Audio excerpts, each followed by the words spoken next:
মসজিদের ইমাম, মুয়াজ্জিন, খাদেম এবং অন্যান্য উপাসনালয়ে কর্মকর্তাদের মাসিক ভাতা ও সম্মানী দেবে সরকার। এ বিষয়ে গঠিত সেলের সভায় ভাতা দেওয়ার সিদ্ধান্ত হয়েছে। বিকেলে সংবাদ সম্মেলনে জনপ্রশাসন মন্ত্রণালয়ের উপদেষ্টা ইসমাইল জবিউল্লাহ জানান, সরকারি সিদ্ধান্ত অনুযায়ী মসজিদের ইমাম ৫,০০০ টাকা, মুয়াজ্জিন ৩,০০০ ও খাদেমরা ২,০০০ টাকা করে পাবেন।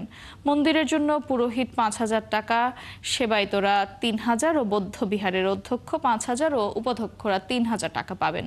আর চার্চের পালক বা যাজকরা পাবেন ৫,০০০ টাকা। প্রতি মসজিদে দেওয়া হচ্ছে ১০,০০০ টাকা করে। এছাড়া প্রতি বছর ঈদুল ফিতর ও ঈদুল আজহাতে ১,০০০ টাকা করে এবং দুর্গাপূজা, বৌদ্ধ পূর্ণিমা ও বড়দিনে সংশ্লিষ্ট পুরোহিত, সেবায়েত, বিহার অধ্যক্ষ, বিহার উপাধ্যক্ষ, যাজক ও সহকারী যাজকদেরকে ২,০০০ টাকা করে উৎসব ভাতা প্রদান করা হবে। এই সম্মানী প্রদানের জন্য চলতি অর্থ বছরে ২৭ কোটি ১৩ লক্ষ টাকা প্রয়োজন হবে।